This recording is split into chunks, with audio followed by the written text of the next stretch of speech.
Fantasy playoff set. I ain't in them.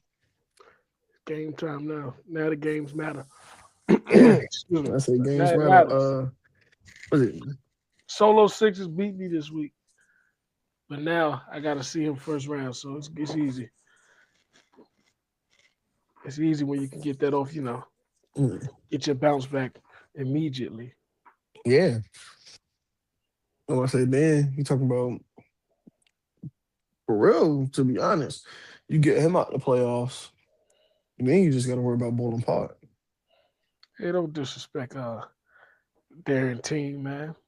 Ah, It's four I, teams now. We all at an even playing field. You don't know what could happen I besides mean, me winning. yeah. And then any given Sunday, Monday or Thursday, but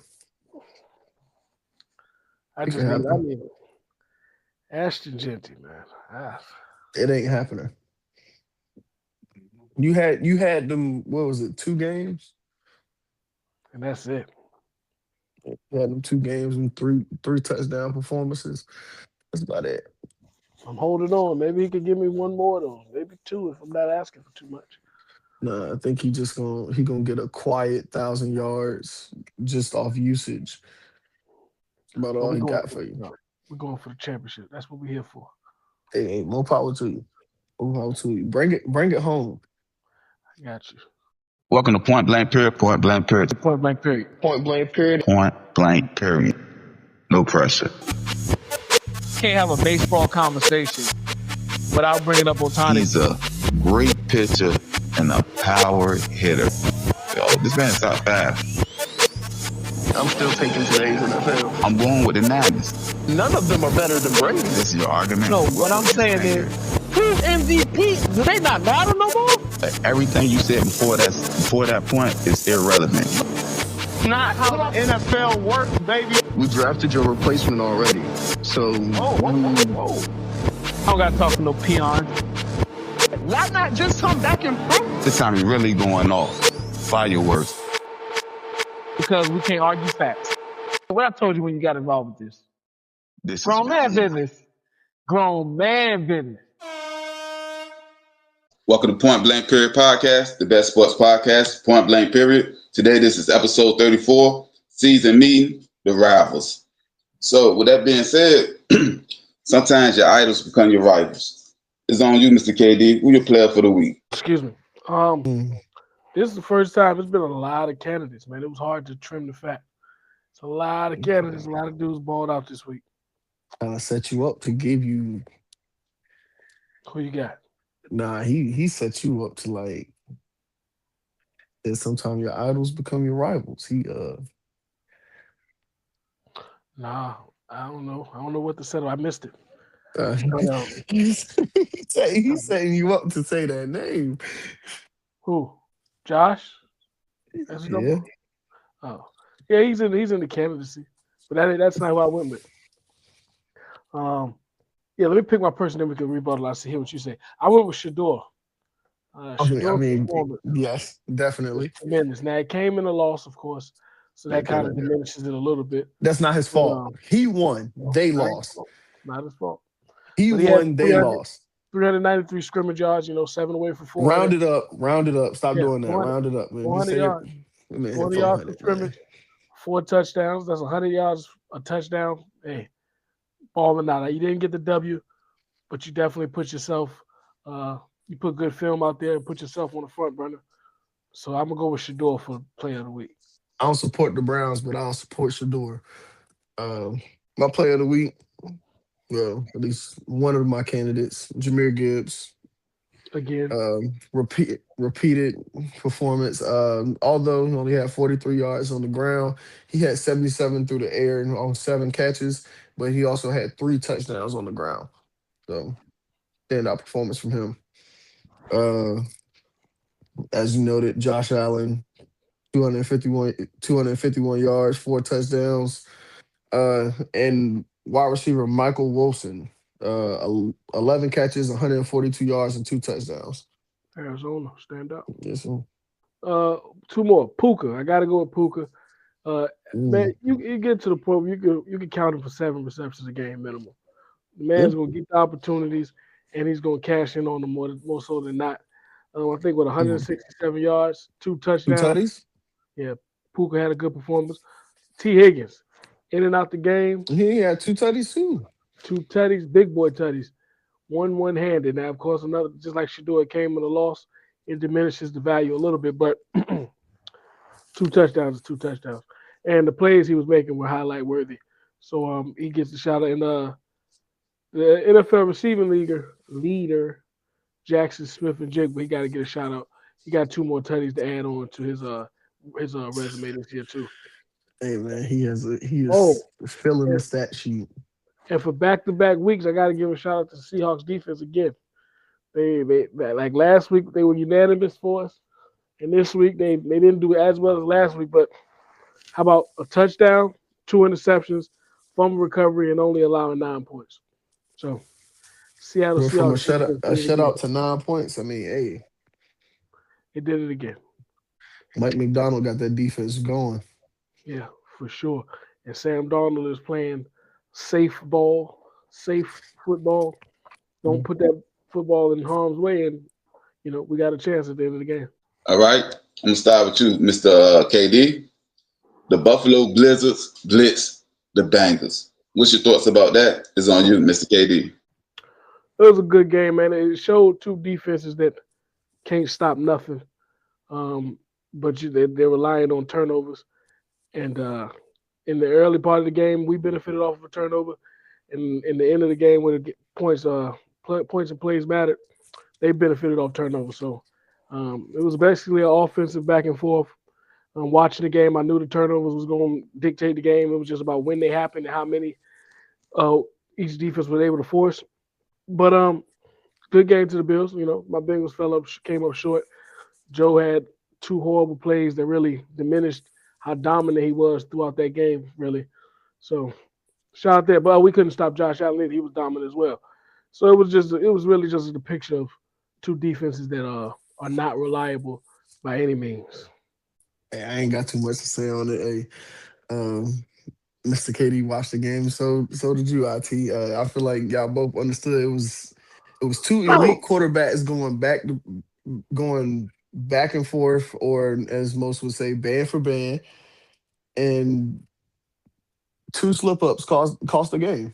I mean, the defenses neither one of you could rely on until the turnovers came. So your turnovers came at a time where you wanted to try to get I would say the Bengals were trying to get an early start, and the Bills just kind of finished the game with theirs.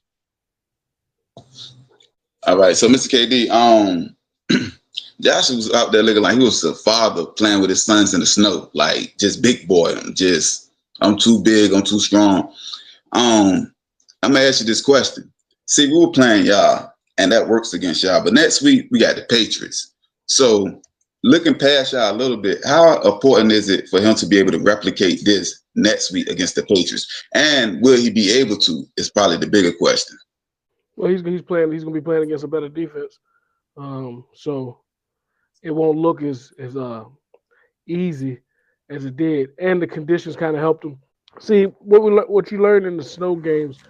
The shiftier people or the shiftier players, they seem to be at kind of a disadvantage, but the north-south guys are at the huge advantage. So that's why Josh Allen was so tremendous Sunday, because he wasn't hesitant to make a move, or if to make a move, he made up his mind and went full speed ahead. And everybody knows once he gets going, that's the locomotive to stop.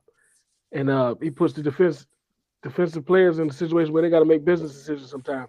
And I saw some defenders out there making business decisions. But Geno Stone. Man, I'm tired of seeing Barrett Carter in coverage, man. Hey, like, I would just say the snow had more coverage than Geno Stone did all Sunday. But Geno was making tackles early on, but I guess he wear it down. I don't know. You making tackles after the pass court, that don't mean much. Oh, that's all he's gonna do. What you think Geno gonna do? I've been watching him for 2 years. What you think he's gonna do? I mean, I hope he do better. Hope he'd attempt, work for the money that you're getting paid.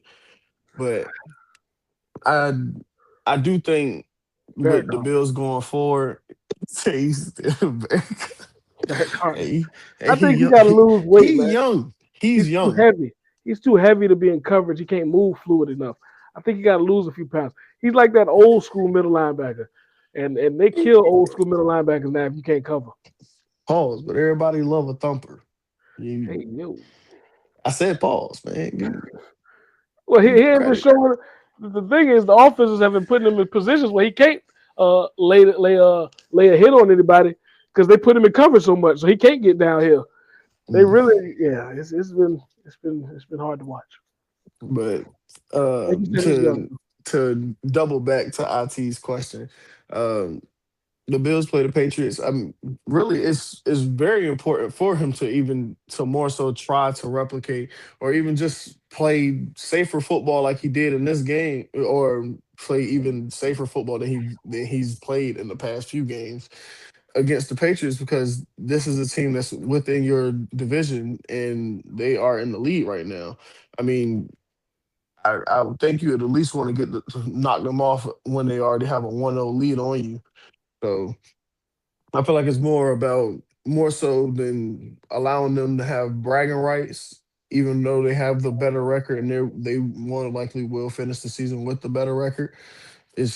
It's a bragging right thing because you don't want to let the Patriots go up 2-0 on you and sweep you this year. Not with the reigning MVP. There's a much better defense, and he just can't turn the ball over, and he didn't do that against us. He kind of protected the ball, didn't put it in harm's way. He chose to use his legs. So maybe that opportunity to be there for him, but I'm pretty sure that the New England defense is going to be a little wiser as far as to respect his running ability and maybe, leave a fucking spy when he's on third down and long, maybe you try that. All right, let me ask you this question before I get to the next topic. Did this knock y'all out of playoff contention, or y'all still alive for the playoffs? I'm still alive, but we need Santa Claus, Jesus, the Easter Bunny. We need every mythical character we can get.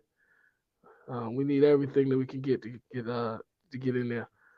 So, and I think that will go to the next question. What the North was up for grabs, the Steelers took over the Ravens. What you got to say about that, Mr. Amari? I will gladly accept the win, but I will not accept how it came. Like anybody that watched the game, there was plenty of controversial calls in that game. This being one, I'll gladly take the win because just to have the win over Baltimore, I will take it. I'm pretty sure a lot of Steelers fans will take it. I don't like that it came in a controversial call such as this, or even some of the others. I do love that Aaron Rodgers had one of his best games as a Steeler, and just same as well as DK, showing that duo, some type of chemistry that they do have. Aaron Rodgers not having a sack, showing some type of chemistry along with the O-line, being able to play in this great rivalry game for the first time and put on a showcase as he did. It was good, but like I said, with the amount of penalties that came in this game, it just didn't feel like a normal Steelers Ravens game. Yeah, I didn't catch the game really because my game was on, so it was hard to follow both. But from what I saw from the highlights back, I didn't see or pay too much attention to the controversial stuff I heard was going on with the refs and stuff. If you win the game, you washed it under the rug. So they got the job done. It was an important game in the division. It put Baltimore on the down slope as far as finishing this season. They're gonna need some help now, but the division's not won yet. Still more to be done. That is true. They still got to play Baltimore one more time, and we still got to play Cleveland. Cleveland loves the sour season most times. Speaking of winning, every week I ask you the same question, Mr. KD. How is the Broncos doing this? With 10 straight wins, they win again. It's on you, Mr. KD. They keep hanging around, and then they in the closing moments, Bo Nix is a very, very good bet at quarterback, as well as Sean Payton putting him in the position. But the defense is really what's highlighted to keep them in these games through the first. It's usually like that first half. They kind of, for some reason, it seems like they're figuring stuff out in the first half. Then they, excuse me, they come out with the adjustments in the second half, and they look like a completely different team. So maybe they just have to find a way to start better in some of these games. But like I said, it's a luxury to be Just critiquing be all the able to things you can do spend better. the first half of a football game scouting out your opponent because maybe your scouting report wasn't as thorough as you needed it to be. And then you can still be fortunate enough to play in the second half and win. It's a good football team. That's a good football team. Like, because at this point, it's like, uh, Who especially gonna win the within their Who gonna win the division, those AFC are West? two teams that you play twice. Who gonna Like, win the AFC West? hmm? Who's gonna win the AFC West? Denver. I told you. I think about it every time. Like he did say that Denver was gonna win, but the I reasoning don't why need you no said Denver caveats. was I don't gonna need no win, caveats. I don't need caveats. I said Denver was gonna win. Let's leave it there. you did. I will give you your credit when it's due. Denver, you said Denver was gonna win. They went. They gonna win the AFC West. You said the Chiefs. What they looking like? Hey, Mr. KD, me and Amari were having a little debate, so to speak. And the question was, I believe the Steelers can beat Denver in the playoffs. Do you believe so, and why? Yes. No, well, I think that's their ceiling. Their ceiling is that being able to knock off the Broncos. Nah. Uh, the weird thing in this AFC this year is the teams that's on top are surprises, so to say, if you want to say. Denver's not really a surprise, but nobody expected them to be the cream of the crop. Um, New England, nobody expected that. I can see Pittsburgh beating New England. I can see Pittsburgh beating Denver. Um, I can see Pittsburgh Pittsburgh beating. already beat New England. Yeah, I can see Pittsburgh beating the Texans. The AFC is not. It's no hands down dominant team as far as playoffs when it's one game and you advance. See, I my whole point to argue with within that thing was, like you said, if Denver's defense, they do what they have been doing, which is like you said, staying in the game and just kind of keeping it close. Our offense hasn't been that productive in the first place. So to battle against their defense, who is a top top five defense, you gonna lose the time of possession. You're gonna lose the field position every time because you're punting, and then that's just gonna eventually at some points are gonna be given up. And then in the second half, you got to compete with Bo Nix and their defense. I feel like in some cases you fall short. I do think there could be a chance, but I feel like in some cases you fall short. You gotta hope for a turnover heavy game that day. I think the physicality. Not saying Denver isn't a physical team. Yeah. So for Pittsburgh in a playoff environment, they're gonna have to make the game more physical. And I think if they have a resume attached that they usually are allowed to do that to try to enforce their will. So if they get that and then eliminate the run game, kind of limit RJ Harvey, and focus on Bo Nix, it's gonna put a big onus on that secondary. I know, but if Philly, if Pittsburgh can muck the game up, make it AFC North style, I feel like they have the chance or possibly can have the chance of enforcing their will on Denver. And actually, the Denver formula is a solid formula where you just hold on, you stay around, and you make those plays at the end of the game to close it out. But just as beneficial of a formula that is, that's a loophole as well. Because if you're just one or two plays away from not making those plays, and Aaron Rodgers or that offense making the play, and then you're getting sent home. So you're playing a risky game with that formula in the playoffs when you only got one game, win or go home. Yeah. I don't know. I just feel like the inconsistency on the in the offense. I mean, like I said, from this past week, like I said, Aaron Rodgers having his best game as a Steeler. He did not even not taking any sacks, and then the week before having his worst game as a Steeler. So the highs and lows of the offense is you'll never know what's actually coming or what's gonna pop up going into that game or what you're gonna get from that offense going into that game. I mean, that also can be a good thing because I mean, at the same time, you can shock and surprise the opponent with whatever performance you put out as well. I gotta agree with you a little bit, Mr. Amari. As somebody and anybody else who have DK Metcalf on fantasy, we all know this season been up and down, literally. So with that, I'm gonna get to the next topic. I'm gonna start with you, Mr. Amari.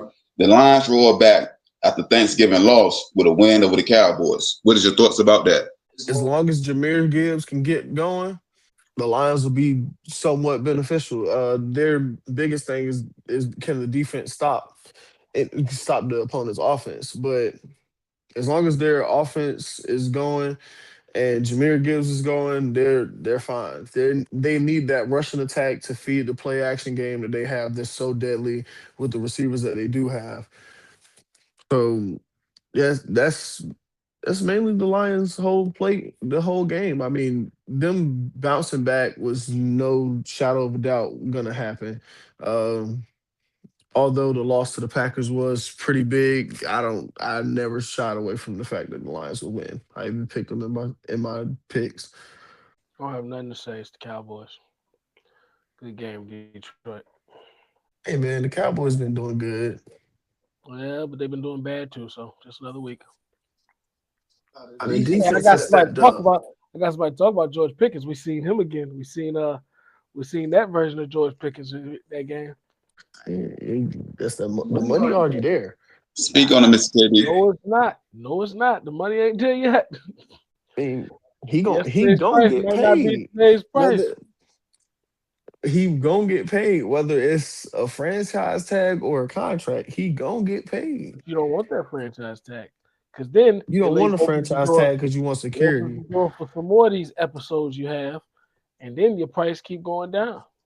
I just don't see his ebbs and flows is crazy, man. You see a top five potential one week, and then don't even know if he want to play football the next week. It just looks it's just crazy how inconsistent he can Yeah, be week to week.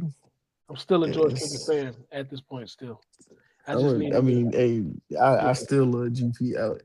Love GP, dog. GP crazy. literally. But yeah, Mr. Amari, I'm gonna ask you this though: is this part of the reason y'all got rid of him? Like, to Richard Sherman point, he was out there dogging routes, not running full capacity. When CD Lamb went down, he didn't step up to become the number one. Is these some of the things that people are gonna have to fear if they do want to give him the bag long term, Mr. Amari? I truly think. I mean, as much as he wants to say that he's not a diva receiver, George Pickens is a diva receiver. He wants the ball and he wants to be the sole and only option on that team. If you he wants to be the reason why this team wins, and I mean you want that from any competitor on your team, but you also want them to still be a team player. If we have other stars or other players Buddy, you in that the give wrong her a better sport option, it's like you. because you're Yeah, I not better mean than CD Lamb, so you're in the wrong sport. him going to Dallas. I mean, it was great to pair him with CeeDee Lamb, but you're not better than CeeDee Lamb. You're the number two. He And that doesn't ain't want to saying be a nothing number about two. you. So You still yeah, like that. because George Pickens has no shadow of a doubt wide receiver one talent. He can be a one in a few teams. So Go to Carolina. it's he can go to Carolina. He can go to Oakland. He can go to Tennessee. He can go to Miami. He can go. Yeah, he can go to New England. Uh, he can go Hey, to you know what? Buffalo. I'm gonna do it now since I thought about it the other day. Uh, Shout out Miami, man. All the trash I talked about. I'm not even gonna say we. All the trash I talked about Miami. I did not know firing your GM can mean this big of a difference. Miami is playing good football. They stacked some wins together. They entertain in the hunt. So And Mr. shout out KD, to and Mr. KD. Now what happened was people seeing the writing on the wall. If he can go, I'm next. Ain't no more playing. Playtime over. yeah, they serious. Hey, yeah, Mike. They said Mike McDonald. What is it? Mike McDaniel, not Mike McDonald. Mike McDaniel. He said his job pretty much depended on if the players wanted to play for him. So like you said, I didn't think firing your GM Still gone. was gonna get the players to I ain't retracting that devote statement. themselves. It's like, I ain't retracting that part of my statements. He's still gone. Hold on, Mr. KD, you said you ain't retracting nothing? No, I ain't retracting that part. I What retract part the part you that I said. talking about? I said I'm not retracting the part about Mike McDaniel gone. He gone. Oh, so you still believe that he's a dead man walking? Now he might not be a dead man walking, but he an unemployed man. He ain't got no job. I'm sorry, he's not gonna be employed. yeah, In Miami. unemployed man with a job. That's what he is. He's not gonna be unemployed because somebody's gonna get him. He's just done. Yeah, with he gonna be somebody's crazy OC. Please be Cincinnati. Hey, I say, hey, you better ask for him. Oh man, I don't want that. Please come to Cincinnati. But Zach got to go though. You can't have Zach and Mike McDaniel. But speaking of a team that probably need a new OC, with the young Bulls, the fight for the next year #1 draft pick, the Titans with the win over the Browns. What you think about everything that happened from the 2-point play and everything else, Mr. KD? I really don't have an answer, man. It's highly questionable. It just doesn't make sense to me. I hear the narratives and the excerpts out of the locker room. That's a play they practiced and prepared for, and I hear all that, but it don't make sense to me. He was hot. He was clutch. He was having a career day, of course, in his short career so far. But I don't understand how a man that could put those numbers up and put that performance forth when the game is on the line, you pull me. I will say shout out to Shedeur for handling it with the utmost professionalism. And he's been doing that his whole career so far in the NFL. He's been handling every question. They're poking at him, and they're trying to get him to say the wrong thing. They're looking for media, something the media can flip and switch. And he's been handling it tremendously with professionalism and poise. And he did it again. So shout out to him. But Kevin Stefanski, that was highly questionable. I really don't understand the move or even have an explanation for it. Yeah, it's actually, that's like you said, it's very controversial. A lot of people definitely are calling for Kevin Stefanski's job. I mean, they were already calling for Kevin Stefanski's Two-time job. coach of the year. Come on now. But I mean, so what? So what? Those same people have nothing. Those same people. Yeah, that's ultimately what's probably gonna happen. But like you said, Shedeur is hot. He's coming up in big moments. He's being clutch. Why pull him on a game-winning 2-point conversion that you need? Is that you need this to get the win? Obviously, you don't want to lose, or at least I would think you didn't want to lose. But why would you pull him right then and there? But like you said, I've heard the noise and heard some of the comments coming from players saying that they practiced this. This was something that they went over going into the game. But I'm not hearing that. I really just think that they kind of covering up for their coach. And I mean, respectfully so, you're gonna have his back just as much as he's supposed to have yours. But I don't think this is something that you do. This is not something that you do in a typical game, especially with someone that has the hot hand. Is that your best player? You want to put the ball in their hand, and obviously you didn't want to do that. And I don't know what the reason was for. But as you did, I do want to shout out Shedeur, one, for having the day that he did have, and just being able to handle all of that, being cool, calm, and collected as he's been his entire life, and even more so in every step, in every interview of that he's had in his NFL career up to this point and leading up to his big day, and even more so after the game, being pulled and all. And Mr. Amara, I'm about to ask you that question because I believe they did practice it. I believe that I don't think the players are covering for him. But even with that being said, even though we practice it, that don't mean we need to do it right now. I think the timing of it is more suspect. Like when he went down on a 2-minute drill and took his team to the point where if we score 2 here after the touchdown, we can tie the game. That's not a time for you to just do anything. Even if you go to something special, i.e. the Philly play with Nick Foles. they still kept Nick Foles on the field because it gives the illusion that we're going to run a traditional play. By taking him off the field, we already know it's a trick play or some bull jab about to happen. What you think about that, Mr. Amari? I mean, trick plays are most times dead giveaways anyway, because once you start doing random call outs or anything that wasn't typically shown on film, anybody's going to start to key in on or start to kind of notice those things. And then it's more so on, can you figure out the trick before it gets to you? Um, but I just think it was some kind of foul play and why he took him out. I don't know what it is because I mean up to this point it just kind of seemed like Kevin Stefanski never wanted to play Shador, and then coming now it's like Shador had his game against the Raiders, and even still you did name him the starter, and then it had to come to a point where he had to put up 400 yards and 4 touchdowns in a loss that technically wasn't his because you took him out on the game tying or game winning drive.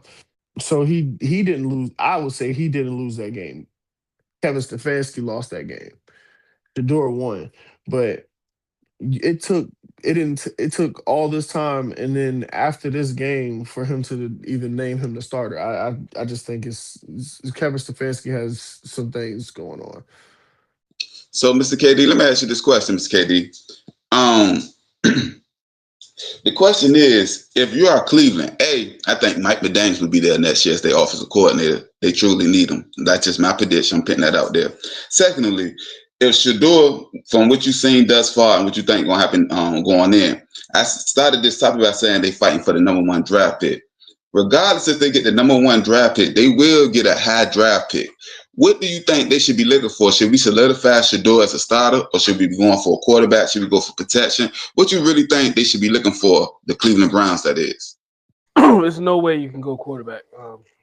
You have Dylan Gabriel on your roster, you have Shador on your roster, and you still got Deshaun Watson on the roster. There's no way you can go quarterback. They have to go for talent on the offensive end for sure. Because the defense has been pretty stout. The defense has been serviceable. They just don't have anybody on the offensive side to really impact the game or can change the game, a game changer in the skill positions. So whether that's a running back or a receiver, they need one of those. I would heavily lean receiver to give whoever your quarterback is a certified weapon. But yeah, you got to age a quarterback. The quarterback that you're going forward with is on your roster right now. You just have to age him.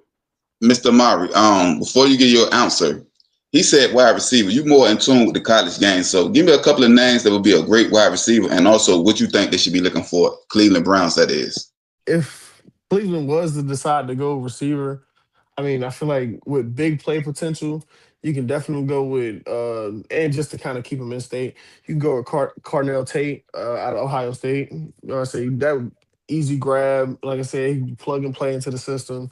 You get a young wide receiver with, like I said, explosive talent. You have him, Jerry Jeudy, Isaiah Bond, kind of completing that trio. Or you can snatch Denzel Boston out of Washington. He's also very explosive, proven route runner. Uh, you can definitely do that. Plug him into the system. I do think at that point it does call for a new signal, not new signal caller, but a new play caller. So that does bring in the thoughts of again a new head coach, new offensive coordinator, just overall new system around Shador all over again. If you do decide to stick with him, and then you also have Makai Lemon out of USC. So another proven route runner, show ability to get open, strong hands. So this you have a good chance at getting either one of these receivers in the first round, maybe even some in the second round with such a receiver heavy draft class. So it's a future that's real bright coming in Cleveland. Not too bright though. Sorry. All right, Mr. KD, Do let me they ask own you. their first pick? You said what, sir? Do they own their first pick? Good point. No, they do not. I'm glad you brought that up. They traded it to Jacksonville. How about to Thank say, I you. don't think they own their first pick. Jacksonville has it. And even more so, the first overall pick is the Giants. So as of right now, it's the Giants. I believe it's Giants, Titans, Jaguars. So yeah. I wonder what the Jaguars would take at 3. I feel like that would be the. Well, I mean, I feel like they would be another receiver needy team. I mean, yeah. What you think about that, Mr. KD? What's that? Who would the Jaguars pick if they got the top 3 draft pick? Just off the top of your head, like what position you think they should need? I'm not familiar enough with the guys coming out to know how to where to Not shoot even the guys, we're just saying position. I'm talking about what the Jaguars need. If you was the GM, what would you be looking for to fix the Jaguars to get them to the next level? What do you mean fix Because right now, I believe the Jaguars are the top of the AFC South. That's what I'm saying. What you mean fix them? But are the Super Bowl contenders? You know they one step away. You may be the leader of your division, but are you a Super Bowl contender? And that's why I'm saying I would have to know where they land and everything because they have the luxury of best player available. He's saying that they're gonna take the Cleveland Browns position because they got the trade rights. Right. So no matter how good or bad they are, they're gonna take whatever Cleveland, and we don't expect too much for Cleveland. Obviously, from the last segment we just had, we don't expect too much for Cleveland. So we saying top 3 to 5.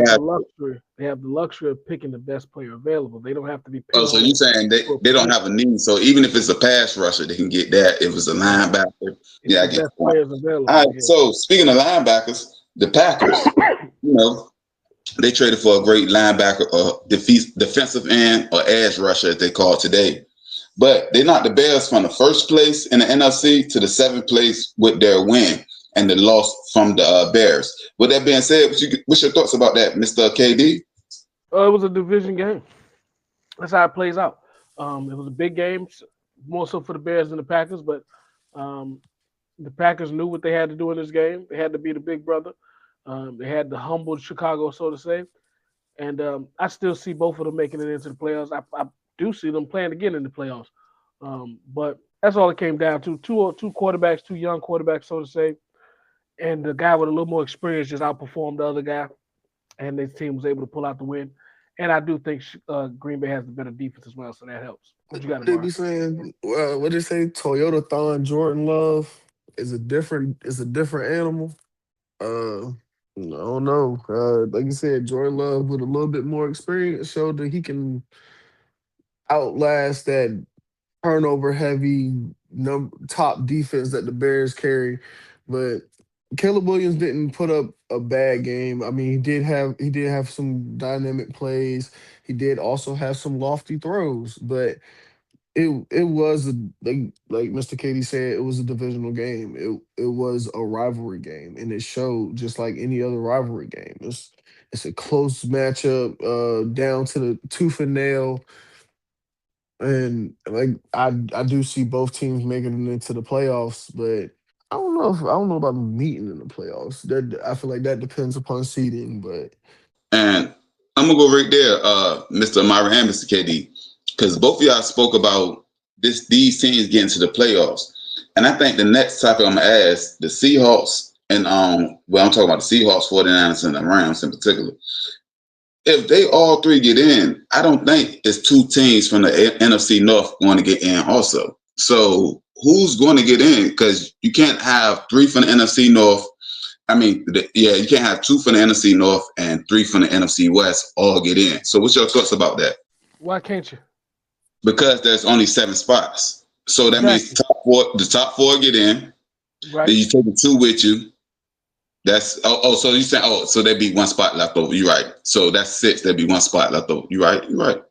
So I think it's gonna be 2 from the North, 3 from the West, and then the division leaders in the NFC. I gotta see how many games the West still got against each other.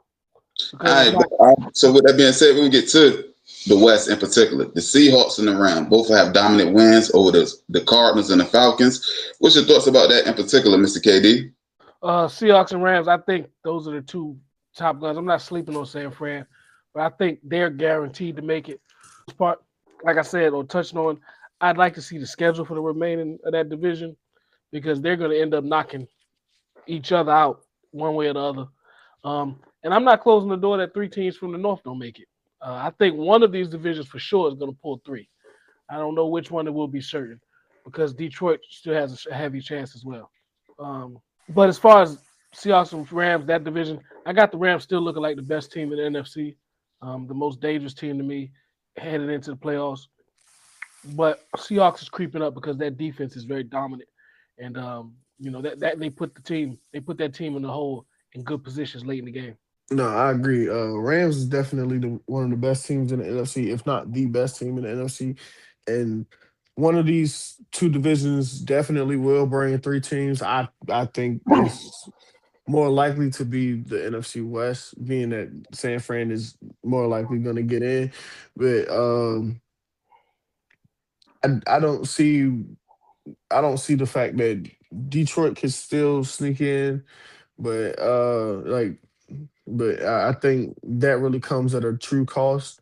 But they're gonna need some teams to kind of lose and try to work, kind of finagle their way around some things. But I feel like the Lions really do have a good chance. The 49ers definitely got to weigh in. Seattle's definitely going to be in, but Yeah, I think it's a good chance. The Seahawks' last 4 games is the Colts, the Rams, Panthers, and 49ers.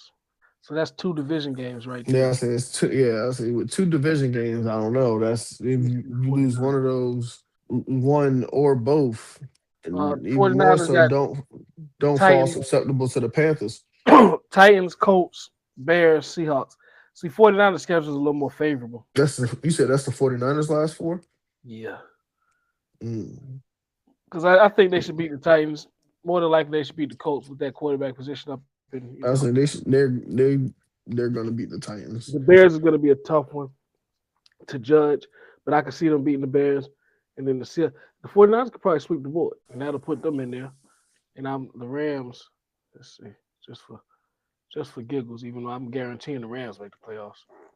All right, Mr. KD. Speaking of dominance, the Chiefs look like they don't have any, or their dominance is done. What's your thoughts about the Chiefs? And your prediction was the AFC West will be won by the Broncos. So you should be happy with the Chiefs fall and the Broncos incline. What's your thoughts about this? I called that out as well. I said the Chiefs was going to take a step back. I didn't think it was going to be this steep of a step back. But The Kansas City crumble. Yeah, this is the first time Mahomes not in the playoffs, right? As a starter. Yep. Yeah. 9 seasons, right? Yeah, so let's not overdo it. I know that's what most of the media is about to do, and I know it's going to be a fun narrative. Let's not overdo it. They have an off season coming off. Let's not act like they just weren't in the Super Bowl. Let's relax. This is their opportunity to go back to the drawing board and see who's going to be on the team next year and what changes they need to make to put them back in contention. I feel like this is something because now, I mean, like you said, like they have an off year. Let's say Kansas City does miss the playoffs. They're in the middle of the draft. Like, because at that point now your whole mind fast forward to off season and drafting, and Kansas City hasn't been in the middle of the draft in 9, 10 years. So I mean, just the amount of talent that you can't. I mean, they've snuck and got talent in the back end of draft in the first round of numerous drafts. But I mean, being in the middle, the amount of talent that you're able to find and bring, or even more so, you could trade up to get even better talent in the upper teens, or even more so, you could jump into the top 10. Kansas City could really find something in the draft to help them bolster their roster for next season, in replacement for the things that either that they do need or the things that they will lose. That question: what's the most important position in football? Quarterback. Who the best quarterback in the league right now? Talent wise, or talking about off the season? Let's keep the question simple, man. Who's the best quarterback in the league right now? You can think about it, make it harder if you want to. Who's the best quarterback in the league? Patrick Mahomes. The Chiefs will be all right. Don't worry about them. They'll be all right. They're gonna bounce Hey, back. Patrick Mahomes don't run the defensive side like you say that about Joe Burrow all the time. That's true, If but the they'll be all right. Hey, that's true. Like you just said, that's true. That's why your team is losing games. That's why my team loses games. You need that. You need talent, regardless on the offense or defensive side. He can have an influence there. So you're right. Patrick Mahomes being that quarterback, they could be fine. You need to scout your defensive talent to do that. They're getting old, man. Yeah, a lot of them are. They got some young talent on defense though. Bolton. Yeah, Nick Bolton. Yeah. What's my guy? Karlaftis. Yeah, they got some. They got some guys. They just need more. They need more guys. Yeah, you got Nick Bolton, Karlaftis, McDuffie, Brian Cook. That's that. If I'm looking how I'm looking at it, that's Kansas City's young defensive core. I mean, Chris Jones is 30. I mean, he can still be included because he's going to be on that team. He can still play for another. Well, I mean, depending on how his body is, I mean, he could play for another 10 years, up to eight years. All right, and I'm gonna start with you, Mr. Amari. The Eagles with a horrible offensive showing on Monday Night Football. What's your thoughts about this, Mr. Amari? Jalen Hurts trash. I got him on fantasy. Eagles didn't have a horrible showing. No, I mean it won't horrible. He did. He had a horrible showing. The defense was good. Yeah, defense was good. I mean, it's crazy to say that the game was good and he had five total turnovers. It was relatively a good game, I guess. It was a good snooze fest. That's how I would look at it. But the Eagles defense played very well. I would hope that, and I would hope and think that this is a one of a kind performance for Jalen Hurts, and I will never see anything like this from him ever again. But I do think after his third interception in this game, he should have been pulled. Like you don't let him have this many mistakes, regardless. Is he at that point? You just kind of pull him, chalk it that it wasn't his day, and just kind of let the backup muck it up, or go out there and succeed. But you can't do that when the game is still within reach. That's really what saved him because the defense was so solid. You can't pull the guy. If he's been turning the ball over like this and the game is still within reach, look at it. You said after his third interception, it was the fourth one that lost in the game. He still had an opportunity to win the game. Let's not talk about A.J. Brown dropping the tutty. He still had an opportunity to win that game. And I'll tell you this, if he would have won that game, those little 4 or 5 turnovers or 4 turnovers, we look at them a little lighter. Mr. KD, to that point though, also, that's also a point where I might still pull him because we are close. So you're making the mistakes that's making us lose. After the third interception, to Mr. Murray point, just to make the point. After the third interception, you're the reason we losing. Everybody else is doing their job. You can sit down here and then after the game, I'm gonna come out and say he's still my quarterback. He's still the starter. He's still the heartbeat of the Eagles. We still love him, but he just ain't have it today. I pull him. We put depth charts together. It's usually a reason there's a starter and then there's a backup. The starter gives you the best chance to win. So if the game is still within reach, you have to put the guy that gives you the best chance to win. If the same guy that's giving me the best chance to win is also losing me the game, how is he giving me my best chance? He's not losing you the game. He's turning the ball over. At that point. He's turning the ball over. It's not a 20-point game. At that point. We're still right here. Did they not have a game-winning drive opportunity? Had a game-winning drive opportunity. Did I not get us down to the red zone? Who's the backup? Who the backup? Was it Tanner McKee? Okay. Well, you go ahead and you know what? I ain't gonna say no more. I am.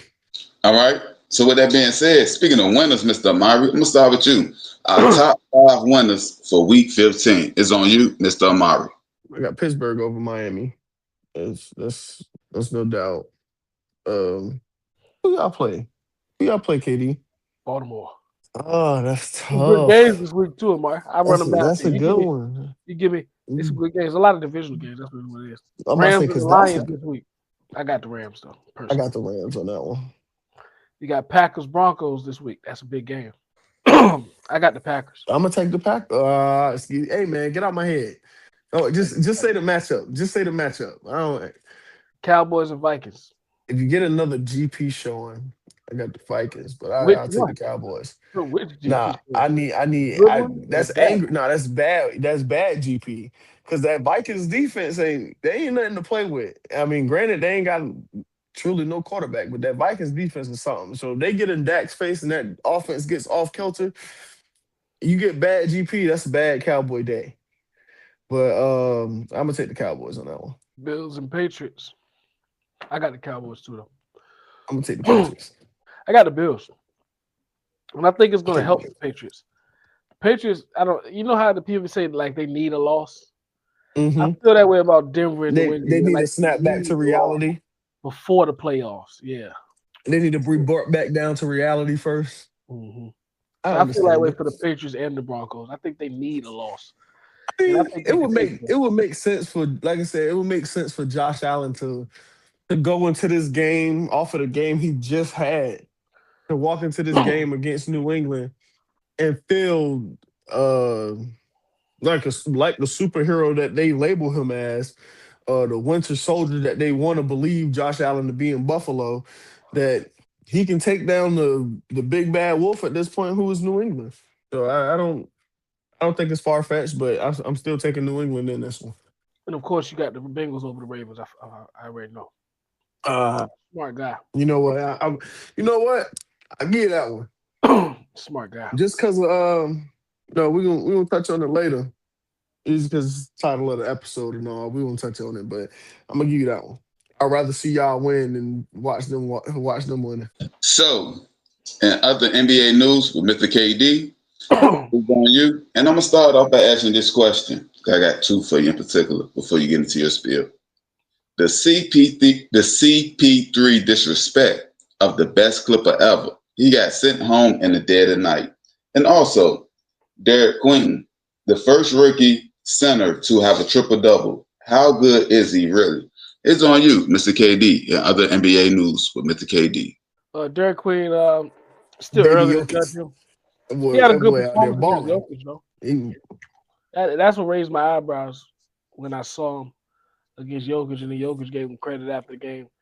The last young player he anointed like that with a certain level of praise was Sengun, and Sengun's been living up to that hype. So maybe Derek Queen can live up to that as well. But it's still early for him. CP3, you call it disrespect. I call it a partner of the ways. I don't think it's disrespectful. For what they're saying, he was a cancer. CP3 was annoying. He in there telling them he don't know, pretty much telling Tyronn Lue he don't know how to do his job. Yeah, Jeff Van Gundy had to let him know. You might have did that at other places. You ain't doing it here. So he was scratching all the wrong places and kind of messing up the chemistry. And when your team is 6-18, I think they are 5-19, something like that. Bad. Bad. You don't have room for anything or anyone that you feel like is toxic or cancer, so to say, because you got to start cutting it and weeding them out. And I think Chris Paul got what he deserved in this instance. If the rumors and the You narratives say come out, you say he got what he deserved. If this is all if the narratives are true, yeah. But I'm saying at the end of the day, we can send you home, but we don't have to send you home 2 a.m. and find out. Like, even the way it was done, you don't think none of this was disrespectful? They said he crossed the line before this happened. But also, this CP3, he's have 19 years of being this type of irritant. Everybody knows this. And if don't nobody know this more than the Clippers, then they fooled themselves. Who didn't think, maybe even last week or the week before last week of the podcast. And the first thing you and Mr. Murray brought up was he's going to go straight to coaching. And then you stopped Mr. Murray. You said, I don't think he can coach NBA players. And the reason you said that is because of the way he carry himself. He's an irritant. He might can do college, he might can do youth, but NBA people ain't. They gonna get irritated by you. But this is what y'all signed up for. That's my only point. We all know this. We seeing this from California. Like I don't care what it is. You're not an exception. If you are where you're welcome, then that's what it is. I mean, there's no exception to it. Just because this is who you are, we're supposed to look past it and keep putting up with it day to day, while you're messing up the vibe and the chemistry and camaraderie in the locker room and without the rosters. No, I don't care who you are. You're not above the team. Yeah, I mean, like you said, there's no I in team. I mean, there's a me, but at the certain point, it's like, hey, we don't even need you. So they You're got not him out of playing. there. It's like, oh, he wasn't even playing. What are you bringing here? If we can't lean on you for the Wait. leadership, He hasn't registered a minute this season. he got a lot of clean jerseys. That's okay. Yeah, He has at that played. He point, yeah, has gotten the game. He was part of the rotation in the earlier part of the season. Then they had to sit him down. He became unplayable. yeah, at that point, yeah. I mean, like you said, there's no value that you bring to the roster at that point. You got to At that go. point, all you need to be is vocal and veteran leadership, and you couldn't even do that right. You So, couldn't pull a Udonis Haslam role. so what are we doing here? That man won't touching the floor, but he was standing up clapping. He was the first person celebrating his And the weird teammates. thing is, he can't be traded till December 15th. So that's what makes the optics look bad. Because now he's sitting until we can actually move you. There's nothing we can do till we can actually move you. But that's how fed up they got with him. They couldn't last 2 more weeks. Who would even? I mean, I was say yeah, because who would even trade for him? Don't worry about it. We're gonna talk about that in our injury report trade rooms. With that being said, though, I'm gonna get to you, Mr. Amari, with your Western Conference and Eastern Conference Player of the Week. It's on you, Mr. Amari. Like how you flip the people, but this is Mr. KD's topic. I'm pretty sure it's Jokic. My bad. Hold on. I'm sorry. If yeah, and my bad. I get really past your segment. My bad. All right, go ahead, Mr. Amari. My bad. So, correct me if I'm wrong. It's Jokic. That's for West. It's not Jokic. Wrong nugget. Oh, wrong nugget. Wrong nugget. It's Jamal. Yes, sir. Jamal. I knew it's sad to say. I don't know. Maybe Mr. KD just got the right team, but it's definitely been the Nuggets on the West for the most time. But I will give them their credit for that. In the East, we got. Let me take a guess. Cade. No, not this time. Not this time. No, Paolo just came back. Donovan. Giannis hurt. It can't be Brunson. Nah, you're getting close. No. I'm getting close. Is it a big? Getting closer to the top of the East. This is a former Finals MVP here. You talking about? Former Finals MVP here. Well, now I'm really. JB. Jaylen Brown. Jaylen Brown. Washable hairline. Jaylen Brown, 34 points, 7 rebounds, 6 assists for the week. I'm getting 3-0 record. I feel like I'm about to get some blowback. I'm giving. Hey, shout out JB. I would have never guessed. I ain't gonna lie. The offensive end, He was putting up buckets. I say he kind of got to. He got to put up buckets. Jamal got aided because he put up 52 against the. Well, sorry, you already know what he put up. Yeah, and then he had 23 points scored against the Hornets, so he had a good week. He had a good week putting the ball in the basket. 10 threes against like I said. Yeah. All right. You didn't have to say that one. 10 of them. Only shot 11 threes. Hit 10 of them. Okay. Yeah, like I said, I already knew it was one of the two. It had no choice but to be one of them two off of that one game. You know, we got 3 different players that has dropped 50 points already in this season. Yeah, I feel like the most unexpected one was the Aaron Gordon, to be honest, and that was out the gate. Like that, yeah, that was the first one. That's the crazy part. But let me come back. This is a part I wanted to make clear because IT has a history of downplaying LeBron, and LeBron's 10-point streak was snapped recently, and it was kind of 21 years? Happy about that, yeah. But his next game, he went and dropped 29, 7, and 6. So, hey, old man must still have it, I guess. I feel like still, like, being able to score 10 points for, like I said, again, it was 21 years or 23 years. It doesn't matter. That's somebody's lifespan. It doesn't matter. Like, that's an adult person's lifespan. They thought you was LeBron. done, bro. They thought you was put it on his head. 12 for 17, 4 for 6 from 3. Easy night. It's an easy night. Mr. KD, see you back again with this with the red light, green light. We redoing them. Yeah, we can redo them. This is I love this segment. I didn't know I was taking the reins this time. I'm taking the reins. This is yours. I thought it was a re-rack. So I This thought is red light, green. green. This is red light. IT's lead. I thought I could be wrong. Oh, I'm gonna say, I'm pretty sure you wrong. I said I ain't never seen IT do that. I said, so I'm pretty sure this is on you. I said, this is red light, green light, part 3. Tua Tagovailoa.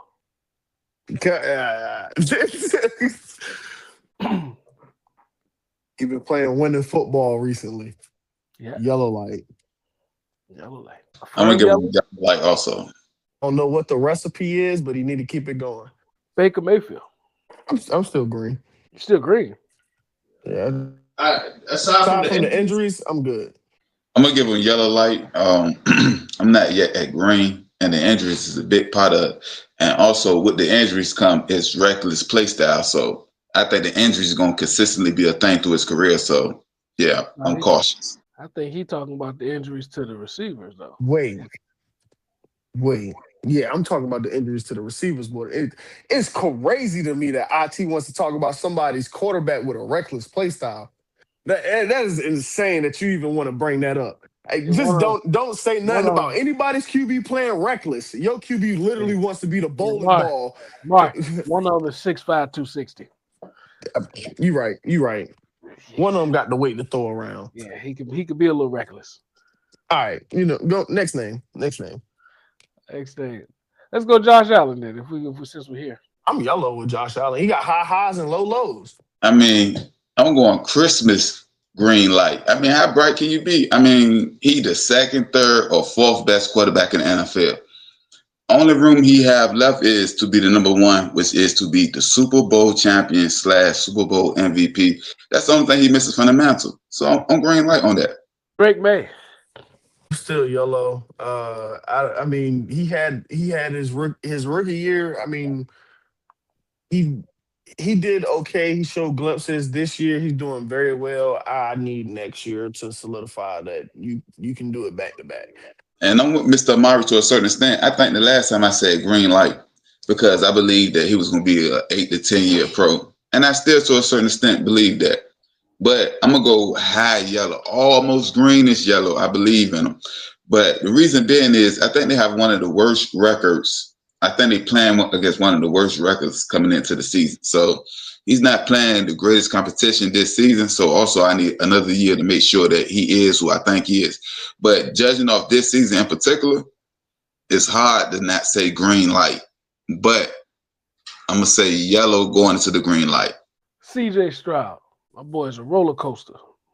Yeah, DJ got yellow, about to be red because he about to make me believe that that one saying that most people always say about Ohio State and Alabama QBs, they never pan out, and he really starting to like you at this point you about to be a 1-year wonder. That boy been balling lately. The past 2 games? Not statistic. Well, he just got back. He had a concussion. Well, I'm gonna go yellow light. I'm very cautious. Blinking yellow light. I'm very cautious. Availability is the best ability, and you ain't got that. You was just saying, even though this is a whole different sport, you was just saying about CP. You ain't even there. Man, my man missed 2 games. Well, no, I think he missed 2 games. Too. 2 games, 14 days. That's 14 days in the house that you not there. You not doing nothing. You not practicing. You not in none of that. Ain't my fault that y'all got me out here getting knocked from side to side. Hey, they got to protect him. That's the first thing they got to do. Protect him. Speaking of protection, Jaden Daniels. Red flag organization. We red lighting the organization. This ain't because ain't no way to try. I mean, granted, he the one that said it. I'm the one that brought it up last week. He the one that said it. If he was able, he wanted to play. He said the right thing. You don't rehab to not play. You don't do that. But it's hold on. We're gonna talk about that in the next topic. You don't rehab to not play. You don't go. You don't. I like it. Now he ain't playing no there's more. a difference between being injured and being hurt, and he felt like he was hurt, so he played. What you said? What red light the organization? What you do for him? Yeah, I still yellow on Jada because I mean he's not getting a sophomore season. He's not getting a sophomore year. But this has been hurting every game that he came back. He done got hurt. This has been the hesitancy on him out the gate. Can he withstand the ringer of the NFL? I feel like that's and it's crazy that it's that. So we're gonna talk about that in the next topic. So I'm gonna go ahead and give my red light, green light. My point is organization to Mr. Amari point, red light, trash. With him, it's a blinking warning light, and part of it is the injuries. But outside the injuries, he would be a green light, but we got to take that into consideration. Next quarterback, Mr. KD. This man IT coming up with his own rankings and stuff, talking about some yellow blinking warning light. That's not even an option. So you can redo it and give an option. There are yellow blinking warning lights. Like when you drive down the street, you see the yellow lights blinking. Driving down the street, slow down, proceed with caution. We're in a segment, red, yellow, and green. We ain't say nothing about blinking. Proceed with caution, yellow light. I got another name to test the water. What about Shedeur? As far as Cleveland goes, I feel like he's their starting quarterback. If that makes him green, then green it is. I think he's the quarterback they needed. Or the QB the QB they needed, yeah. What does it say? Is the time? I tell you gonna talk? Elsa. Yeah, no. So when it comes to Shedeur, I'm yellow reddish. But for the rest of this season, I'm gonna give him the green light because I believe he's the best quarterback they have in Cleveland. But for going further from the draft on in, I say yellow to a reddish. What the hell is that saying? That ain't saying much. Meaning right now as a quarterback is a yellow. Now if I put him against every other quarterback, the best one in Cleveland, yeah. But it's gonna be a red because I don't believe coming next year he'll be the starting quarterback for the Cleveland Browns. So it's gonna be him or Deshaun. I think he will finish the season out as a starting quarterback, but I don't think he'll be the quarterback coming into next season. What about Sam Darnold? I'm green on Sam Darnold. I feel like Sam Darnold showed that he could do it back-to-back season. His one game didn't scare me enough to make me think that he's not the guy. I feel like I stand firm with JSN and Ernest Jones that Sam's the guy. Sam is the guy for Seattle. All right, this is my last. Oh, go ahead, Archie. Oh no, I hesitate and I'm gonna say green light. I say that with caution, but green light. My last name, making his debut to this segment. Phillip Rivers. Red. Why? What? I seen something today. He's the second grandfather to ever play an NFL snap. Brett Favre. And first, the fact that that's even a stat, hilarious. But even more so, the last time that Phillip Rivers played, Brady won the Super Bowl with the Bucs. Justin Jefferson was a rookie, and Le'Veon Bell and Frank Gore were both on the Jets. I think we're done with this segment. You got a green light pop. For me, I got a hospital line. Beep. That man go out there after 5 years of no contact. He gonna realize why this the NFL. He need to stop playing with himself. Pause. His wife and all his cheerleaders need to convince Pops to stay sitting on the couch. This is young man's game. Pop's already on the roster. Don't do it to yourself. But we're gonna talk more about that in the next topic. But I'm gonna let you finish with this. Oh, that was it. I don't have no more. That was enough. We ran through almost the whole league. So unless we want to go to midnight. Joe Burrow. Oh, what you got? Joe Burrow. What you got? Oh, forever be green with Joe. I criticize the franchise. I don't criticize Joe. Yeah, that's kind of the same thing with Jada Daniels, but the only difference is he accomplished more. So we got to get on the green light until we see a fall off in this game. Even with the last game and the game before that when he came back for Thanksgiving, he wasn't the problem. Now he did have a big mistake in the snow where it was led to a pick six. But beyond that, I believe that it was up 14 points before that. So, I mean, the defense gave up a touchdown and another touchdown. He gave up one for the 3-touchdown answer by the Buffalo Bills. So, I don't blame Joe Burrow as much as I do to Mr. KD point. I blame the organization, starting with his offensive line, defensive pressure outside of one guy, and his DBs. Line has been good this year. That's the crazy thing. Yeah, they've been the brightest part. But even with that being said, y'all quarterbacks still under threat. But they still been under duress. Even with that being said, if you look at it, especially when you had Flacco in there, like they was getting to him. They didn't get the sack, but it was getting there to him. He was the number one offense for that period of time. Just can't stop nobody. Yeah, but that was a lot of catch-up points, Mr. KD. That was you. We was losing games. We was up. We was losing games. But all right. With that being said, when we get to the next topic, when we're gonna speak kind of more on Phillip Rivers. This is our injury report / trade rumors. Daniel Jones out for the season. What does that mean for the Colts? I think we kind of answered that, but we're gonna speak more about that. Then also Jaden Daniels hurt again. Is it time for him to shut it down? And Bosa been in and out the lineup this whole season. What does that mean for the Bills? It's on you, Mr. Amari. Season, I do think there's still a sneaky chance that, well, with Daniel Jones being out for the season, I do think there's still a sneaky chance that the Colts can make the playoffs. This coming with the news of Phillip Rivers signing with the Colts. I believe the 44-year-old quarterback, he is familiar with their offense, being that he ran it in his high school program with his son. So he's very familiar with this offense. So he'll be able to showcase this as at full speed. But oh gosh,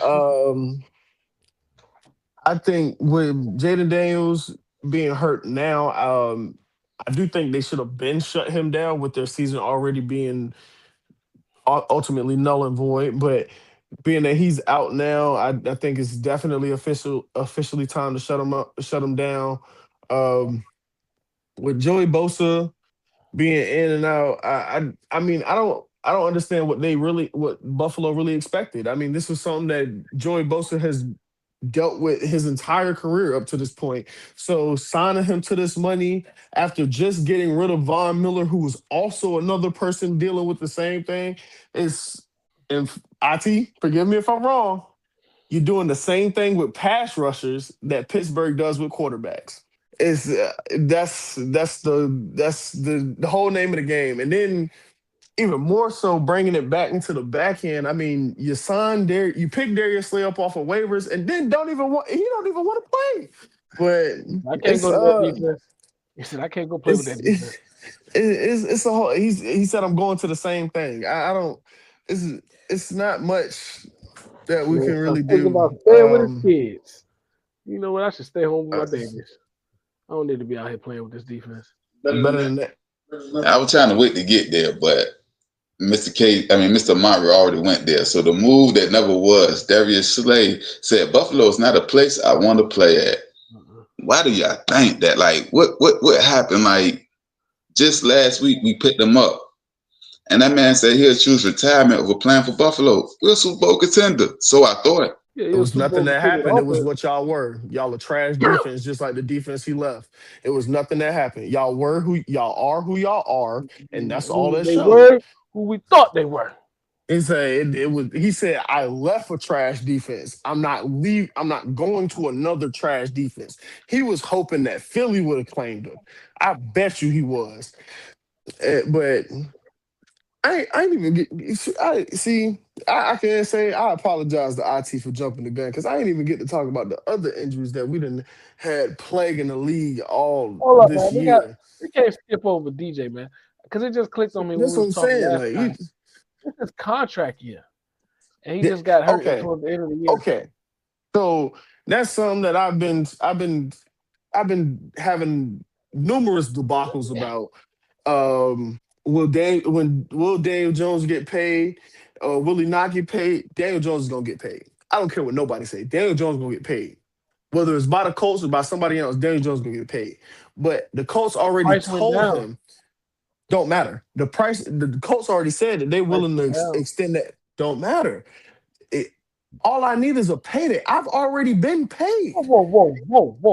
This when is does not it not Daniel. matter that I was gonna get this? Is not. Now I get this. This is That not. matters. This is not Daniel Jones' first contract outside of his rookie contract. This is his third contract outside of his contract. This is last big one. Do you think Daniel Jones expected to make it this far being a Duke quarterback? I think when he put together the season, just put together. No, Katie. Be honest. As a Duke quarterback, do you think Daniel Jones expected to make it this far in the NFL? First off, being a top 10 pick. I was all about to say he a top 10 pick. Yeah, he better think he can expect himself to get to 3 contracts. I don't think that. I'm pretty sure Daniel Jones thought he was going to be selling insurance in North Carolina right now. He was in a horrible team. He was with the Giants. He was in a horrible situation. I mean, yes, I'm not going to sit here and say he wasn't, but nobody. And I put together this year when my name was connected to MVP for a period of time.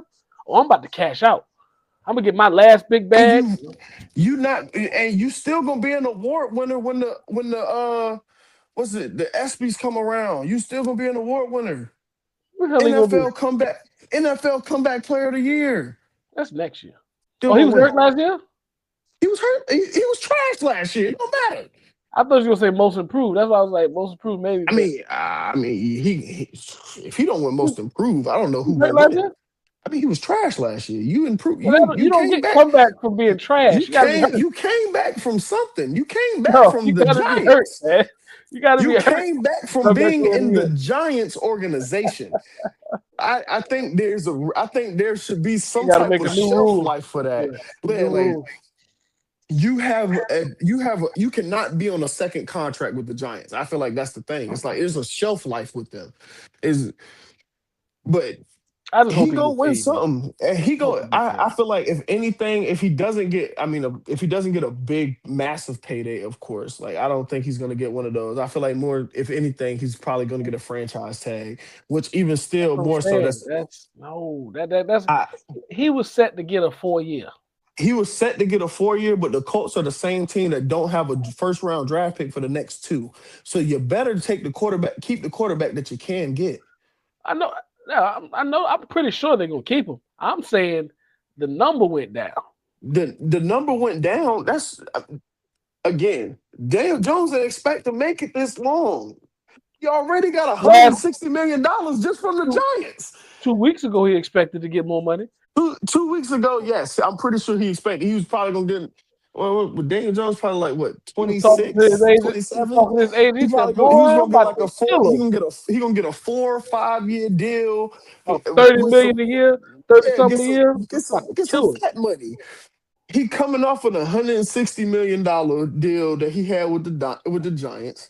I mean, of course, he had his little I would call it push money that he had for this season with the Colts.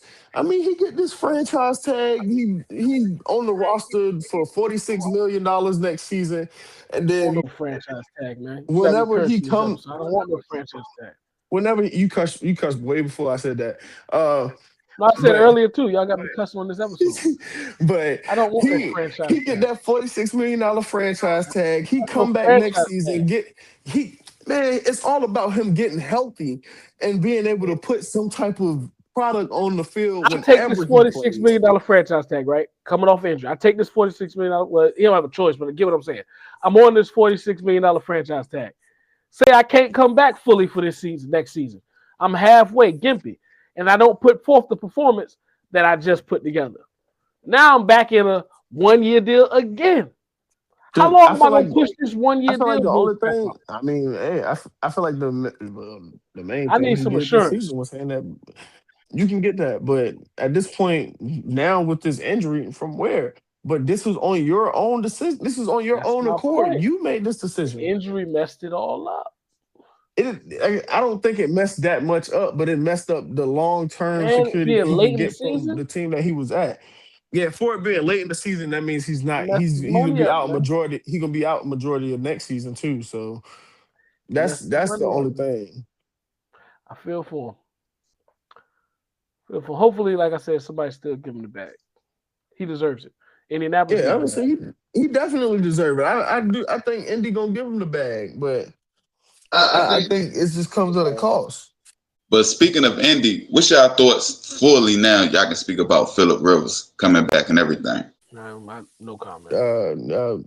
He ain't got no he ain't got no business being out there. He ain't got no business being out there. So y'all, I want to know. I want to know the due diligence they did before they decided. And I about to ask. I think that was my bigger question. Was there anybody else they could have got? Anybody? I'm saying like anybody. Plenty of options. Like I was saying, like being that Shane Steichen and Phillip Rivers kind of kept open communication about the team's offense, being that, like I said, Phillip Rivers ran this offense at his high school with his son. I feel like reviewing this before film, like this is a thing that they were doing. It's like being that he was able to do that. It's like I know the offense. So he's able to run the offense. So I feel like the transition was easy, but it's not. We're not asking you to coach. It ain't about just knowing the offense. We're not asking you to call plays. We need you're right. They put him through a physical and he passed, and they gave him a contract. And now he about to go out. He about to have to go out there on. Well, hopefully not this Sunday, and then suit up. But hey, 44. He is 44 years old. Been off for 5 years. Come on now. I feel like the being off for 5 years part is more the one that matters. I'm about to say being 44 don't matter. 44, I believe, won a Super Bowl last time. Who? Brady? Brady was 44 with Tampa? I believe so. 44, 43, don't matter. Same thing. You close enough. You said, he went off for 5 years. That's really what I said. The off for 5 years part is the one that matters. When the last time you took the hit? We done seen rookies. We done seen rookies turn to all pros. We done seen all pro and Hall of Fame running backs retired for numerous years. A lot has changed in that time. I want to know, did they contact Derek Carr? I want to know, did they contact Teddy Bridgewater? I feel like with Derek Carr, it would have came a lot, and you can't do it being that I believe his rights are still owned by the New Orleans Saints, and the trade deadline passed. You can't trade him. Saints still own that man's rights? They would still own his rights, being that he retired with the team. So yeah. Wow. Yeah, so he would have to come unretired. I feel like they should have called us. See if we let Flacco go. Release him? Yeah. Give him an opportunity to play meaningful ball. Yeah. He was just in the system. Yeah, that makes a lot of sense too, Mr. KD. Like, y'all release him and maybe we can compensate him. Or maybe you can ask him, do you want to be a starting quarterback for a playoff potential team? And like to your point, he's been here before. So you've been here before, you know the system, you know the area, XYZ. That makes a lot of sense. So we're going to transition to the NBA side of our trade rumors and our injury report. Do you have anything to go with that, Mr. KD? Any injury report? But I'm going to start here. Should CP3 retire right now, or demand that they should trade him somewhere else? If so, where and why? He ain't in position to make no. Go ahead, Amar. You got it. You got it, Amar. You go ahead, Amar. I ain't got nothing. Like you said, he not in a position to make demands. It's like either if no team wants you, you can go retire. It is what it is. Or you can sit home the rest of the season. We can care either way. But at the end of the day, your son is growing up and he play basketball too. You can go coach him. You can go coach him. Why are you still on the roster? You can go coach him. Yep. Next topic. We are not needed. Your services are no longer needed. But hey, let's just for the sake of the topic. I mean, he got 5 on his day off. I don't like the way he said demanded. He's not in a position to demand. But if the Clippers choose, that's what he should have said. Position to request. Clippers, exactly. The Clippers choose to trade him. What? You step into my office after what? He's still a Hall of Famer. This ain't a shot at his career. He's still who he is. I'm just saying the mess he's in right now. He's not in position to be no shot caller. But if for the sake of the topic, I see the Lakers as a good spot for him. Now I don't see him playing. Maybe he'll play here and there, but he's not gonna be a rotation guy. And that's crazy, Mr. KD. I was going to ask literally that. Should he go to the rivals, the Lakers? I was going to ask you that question. So go ahead and speak about it. Well, the Clippers probably won't send him to the Lakers. That's the thing.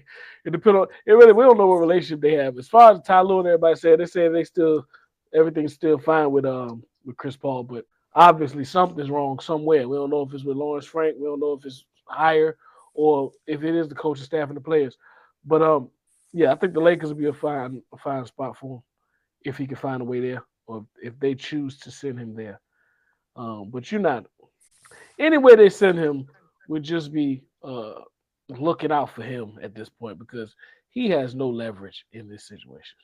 To be honest, you're lucky because I mean, with the way they say things went down versus how they're trying to say that they are amended now. If they went down how they said they went down, you'll see him landing in a dumpster fire soon. But I mean, they could look out for him and give him the best opportunity. Obviously, probably not to win a championship with against them. It's like sending him to the Lakers or something such as that.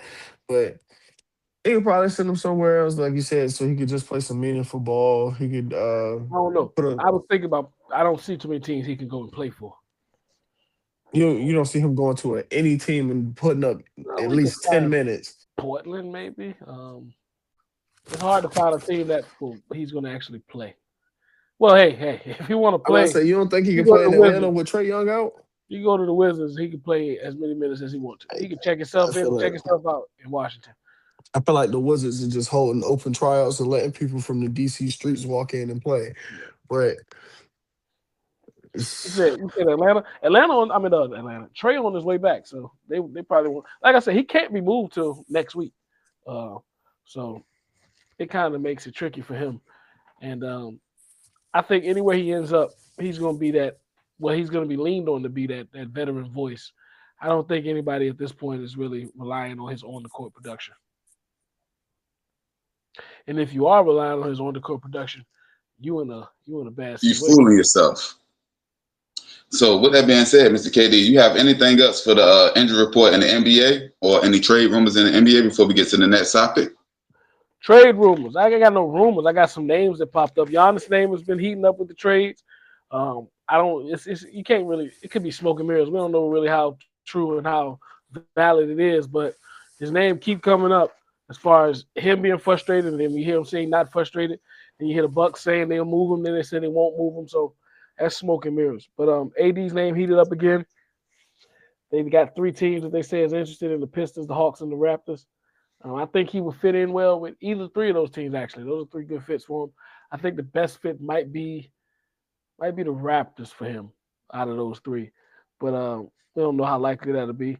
And then the Miami Heat are in on Ja Morant, which was funny because we brought him up and connected him to the Miami Heat as far as the structure of that organization. And that might be what's needed for him to turn his career around, or not even to turn around, but to save him. Nah, I think that's definitely what's needed for him. The Miami Heat coach. And, you know, Pat Riley ain't playing none of that BS.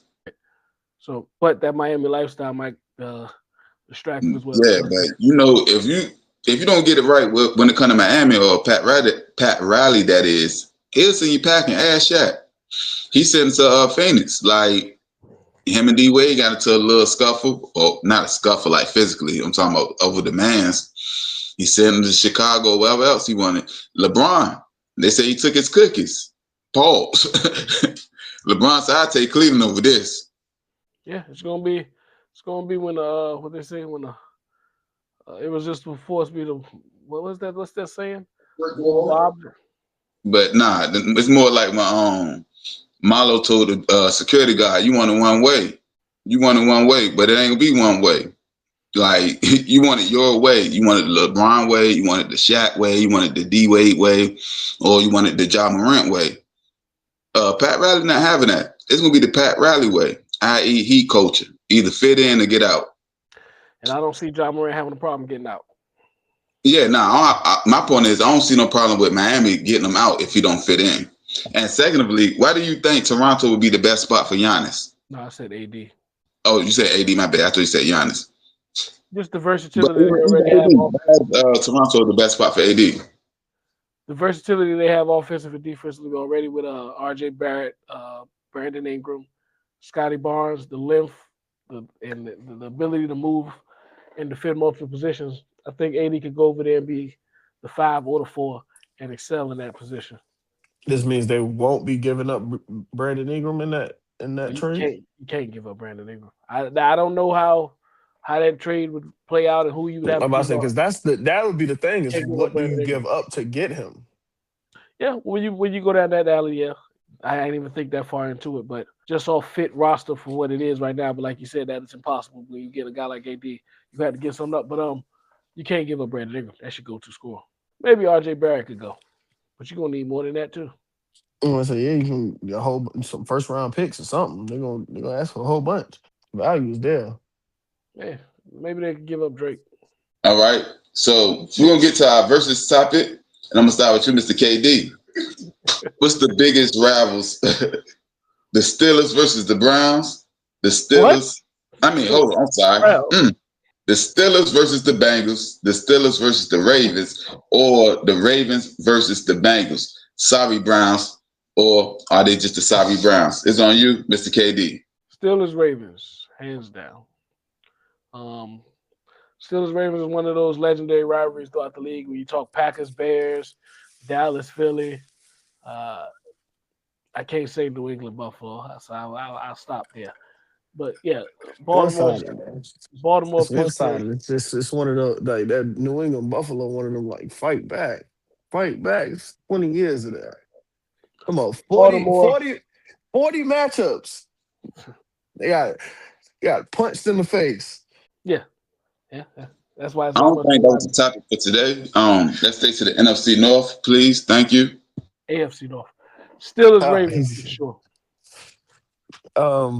It's definitely Steelers Ravens. Although, and it's crazy that you said the sorry Browns, and it's like historically, we have a better rivalry with the Ravens and the Browns more than the Bengals. But I would say the Bengals Steelers rivalry kind of is heating up a bit more now.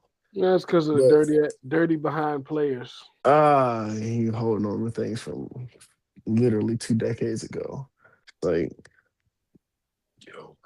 yeah, it's really one of them get over. Like, bro, you went to a Super Bowl more recent than me. Like, get over that. Like, golly. Could have went even earlier if it weren't for dirty players. That wasn't happening That wasn't happening. Sad to say, it wasn't happening. If I didn't get 7 yet, you won't gonna get that one yet. And it's all because of the same guy. That's why you won't gonna get that. I won't gonna get there. That man that was abusing our team, like I said, them 40 times, he won't letting us do that. We was on top in 05, man. Out of North? AFC.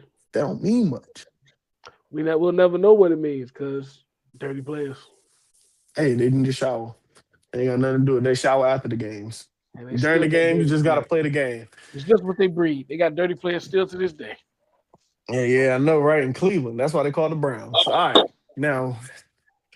All right. So I said, I want you to rank the rivalries, Mr. KD. We all said that the Steelers and the Ravens are the number 1 rank. So rank it, Steelers, Ravens, and go down the list. I'm going to start with you, Mr. KD, then Mr. Murray, before we get to the next topic. Steelers, Ravens, Bengals, Steelers. You saying out of the 3 teams, right? Out of those 3 teams, right? Yeah. Steelers, Ravens, Steelers, Browns, Ravens, Bengals, Steelers, Bengals. Oh, we doing the whole division? Yeah, the whole AFC North. But I mean, even still, I feel like there's still kind of a lot. I feel like y'all don't have I feel like the Ravens nor the Bengals have a rivalry with the Browns. To be honest, no, we do. I mean the Ravens. Is it really a battle? That's what they call it. I guess. Okay. I mean, the Ravens and the Browns, I guess at that point, it's like, you don't live in Cleveland. You live in Cincinnati. Sam White was bad. He was bad. Yeah. If I count the Browns, then I go Steelers, Ravens, Bengals. No, I'm still keeping it the same way. Ravens, Bengals, then Bengals, Steelers, then Cleveland, Bengals, Cleveland, Steelers, Cleveland, Baltimore. Yeah, it's hard to put Cleveland in. I don't know where to put Cleveland in now. All right, so we're going to get to the next topic. The AFC versus NFC Pro Bowl selection, because I believe either this week or next week, the Pro Bowl will be shutting down for the picks and who they're gonna have. So they'll be making the selections within the next week or two. So before they make their selections, we're gonna make ours. I'm gonna start with you, Mr. KD. Who's your NFC and AFC offensive Pro Bowl picks? Starters only. AFC. We'll run the AFC, then we go NFC. AFC. My quarterbacks will be Drake May, Josh Allen. He's stealing off my list. I see this. All right. Hold on, Mr. KD. Starters only. Taking Drake May as a starter.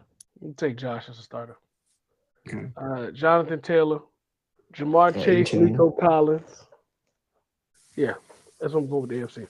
Josh Allen, Jonathan Taylor, Chase and Nico, and Brock Bowers. Okay, Drake May, A-Chain, Chase, Nico, and Brock. You got Devon A-Chain over Jonathan Taylor? I think Jonathan Taylor opts out.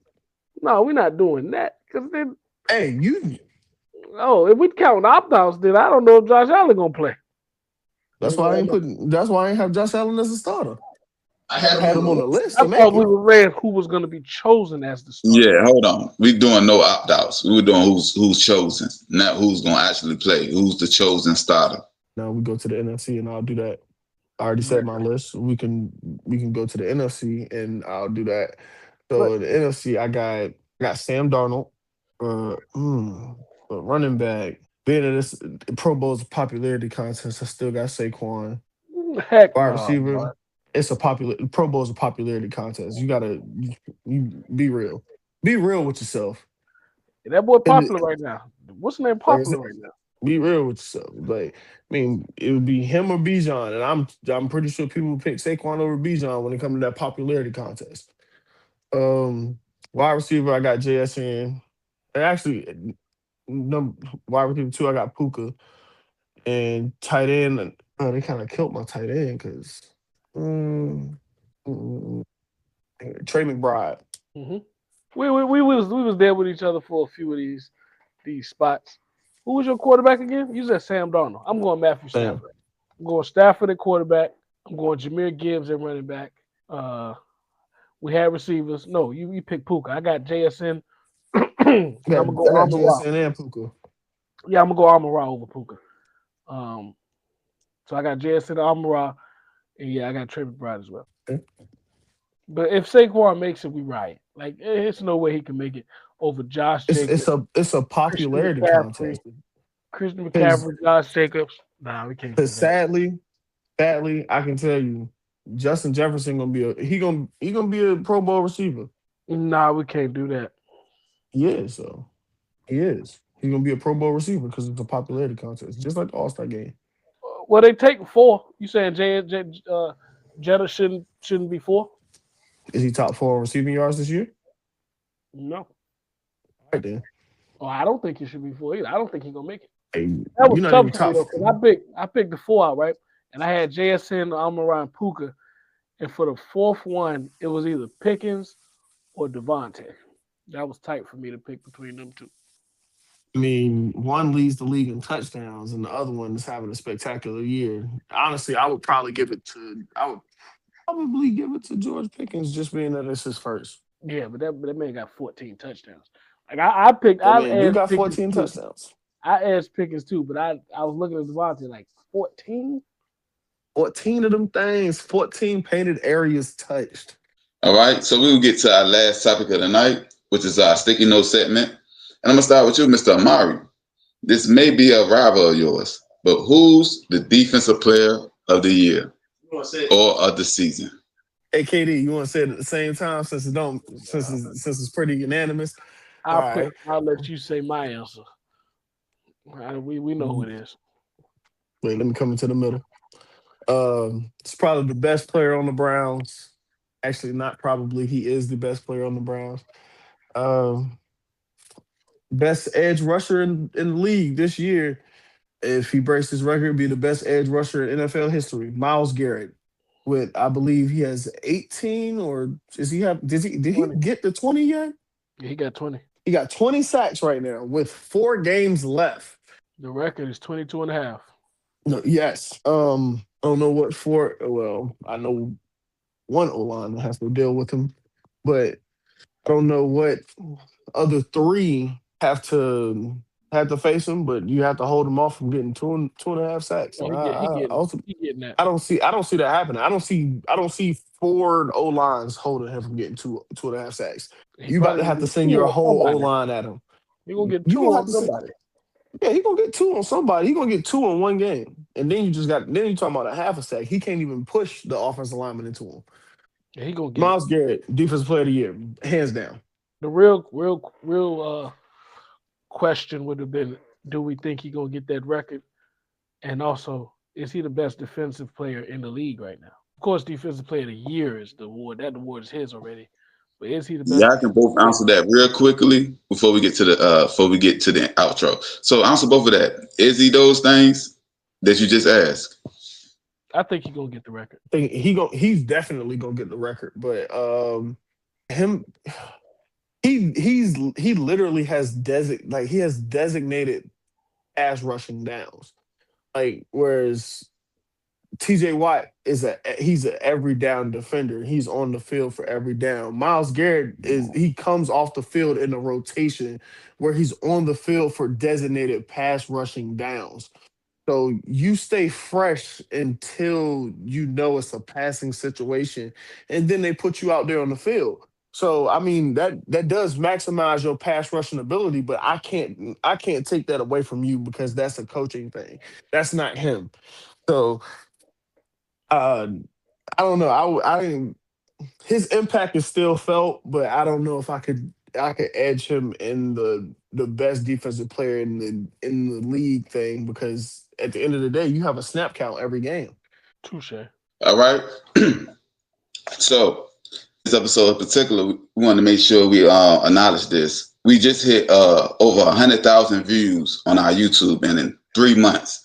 So I want to appreciate everybody for viewing, listening, and participating. Now, I mean, this is the best podcast, and I said that point blank, period. You know what I mean? So we at the point now, I mean, our idols are going to become our rivals. So we taking over the game. So I want to make everybody understand this when I say this. We ain't come to play. We out.